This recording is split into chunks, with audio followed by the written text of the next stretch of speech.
Let's start Submodule 2. Click to open Submodule 2. It covers collecting and preparing sequence data, such as SARS-CoV-2, for phylogenetic analysis. We'll use Python to explore public databases, download data, and verify its integrity.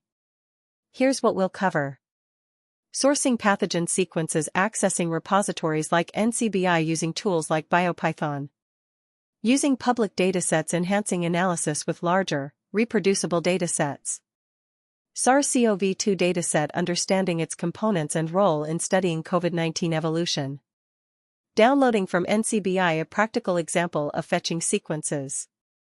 To download from NCBI, visit the NCBI virus website. Search for Severe Acute Respiratory Syndrome Coronavirus 2 or Taxonomy ID 2697049.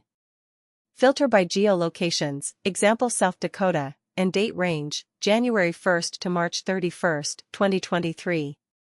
Click Download, select nucleotide, and save as sequences.fasta. The file's already in our data. /cov/ sequence folder. So no need to upload again. Checking sequence integrity. We'll verify sequences.fasta to ensure it's properly formatted and complete. Let's run this cell to display its first 10 lines. Click Run selected cell. The output shows a header, PQ649471.1, with metadata like location, South Dakota, and genes, ORF1ab, spike. No formatting issues or excessive end characters, looks good. Alternative methods. Let's explore other ways to download data, such as command line tools, example, Entres Direct, and APIs, example, KEGG, UniProt. First, run the initial cell by pressing Shift plus Enter. Next, we'll create a CLI folder. Run the cell. Output directory created successfully. Let's check the folder. Navigate to COV data. There's the CLI folder. Code cell, Entres Direct. This cell downloads SARS-CoV-2 sequences from South Dakota, Jan-Mar 2023, as sequences_25.fasta. Run the cell.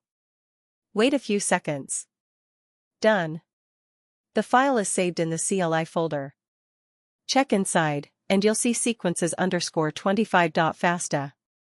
This method is great for automation, but be cautious with large datasets, they might overload your system. Code cell, BioPython API. This cell counts sequences matching our query. Run the cell. The result shows the dataset size, helping us plan. Next, we'll list sequence IDs. Run the cell. These accession numbers are useful for fetching specific sequences. Code cell single sequence.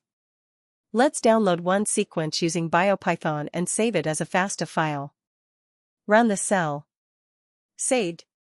This approach is perfect for targeted downloads. Code cell KEGG data. Now, we'll retrieve a nucleotide sequence, HSA10495, from KEGG's API. Run the cell. Wait a few seconds, it may take 10-15 seconds, depending on the dataset size. Success. The file is saved as keg_fasta.fasta.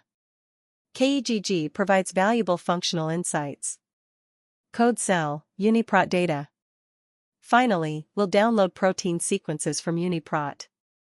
Run the cell. Wait a few seconds. Done, UniProt_fasta.fasta is ready. This is ideal for protein studies. Summary. That completes Submodule 2. We've successfully downloaded and verified sequences from NCBI, KEGG, and UniProt, setting the stage for Submodule 3's alignment and phylogenetic tree analysis. Interactive quiz. Let's test your knowledge with a quiz. Run the cell. It covers data sourcing and quality checks.